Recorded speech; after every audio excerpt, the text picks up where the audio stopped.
धेरै छ अब यो हाँस्ने तरिकाहरूको चाहिँ मुला खाएर हाँस्ने कि केरा खाएर अब पानी खाएर अब केरा खाएर हाँस्नु छ भने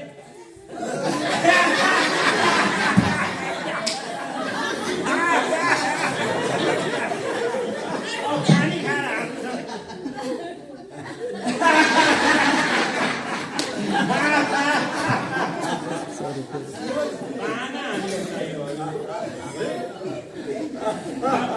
अर्काको कुरा काट्नलाई चाहिँ केही गाना चाहिँदैन